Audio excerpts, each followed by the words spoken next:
श्रोते हो, सामाजिक, वैद्यकीय आणि सांस्कृतिक क्षेत्रात गेल्या 27 वर्षापासून कार्य करणाऱ्या सुप्रसिद्ध लेखिका डॉक्टर सुधा कांकरिया यांनी लिहिलेल्या प्रिय गोडोलीस या पत्रमालिकेतील आता आपण ऐकूयात पत्र 50. आधी केले मग सांगितले.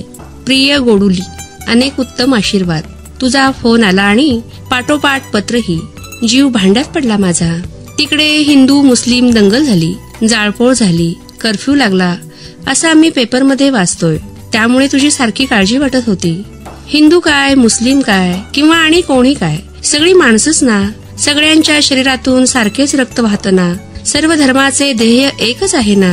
मार्ग वेगवेगळे असतील पण सर्व जगात शांती नांदावी, सर्वांनी प्रेमाने बंधुत्वाने राहावे, हाच सर्व धर्माचा सार आहे. हे सर्वांना कळतं पण वळत नाही. मोठमोठ्या सभा संमेलनामधून अनेक लोक याबाबत भाषण ठोकत असतात, पण त्यांचे आचरण मात्र तसे नसते. म्हणूनच त्या भाषणाचा काही उपयोग होत नाही. आधी केले मग सांगितले असे होत नाही.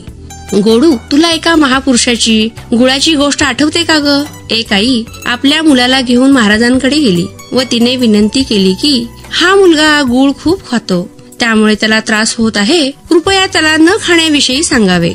तर महाराज म्हणाले, माऊली, बाळाला तू 8 दिवसांनी घेऊन ये म्हणजे मी सांगेन. माऊलीला आश्चर्य वाटले की एवढी सोपी गोष्ट पण महाराज त्यासाठी 8 दिवस थांबायला सांगत आहेत. पण ती शांत बसली, घरी निघून गेली व 8 दिवसांनी परत आली. महाराजांनी मुलाला जवळ बोलावले, मांडीवर बसविले व अत्यंत प्रेमाने डोक्यावरून पाठीवरून हात फिरवत म्हणाले की बाळ, खूप गुळ खाणं चांगलं नाही, कमी करशील का?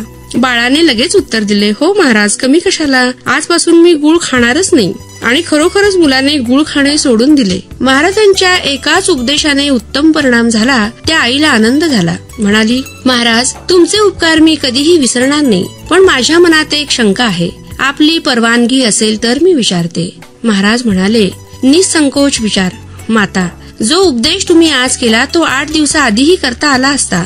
महाराज, खरं आहे, पण मीच खूप गुळ खात होतो. मग बाळाला कसा सांगणार की खाऊ नकोस म्हणून? या 8 दिवसात मी गुळ खाणं सोडून दिलं व मग त्याला सांगितलं, म्हणूनच परिणाम झाला. या महाराजांसारखी माणसं परत निर्माण व्हायला हवी, तरच समाजाला योग्य दिशा मिळेल, समाज सुधारेल, बंधुभाव वाढीस लागेल. खरं ना? तुझीच सौ आई. श्रोते, आत्ताच आपण ऐकलं सुधा कांकरिया यांनी लिहिलेल्या प्रिय गोडोलीस या पत्रमालिकेतील हे 50वं पत्र.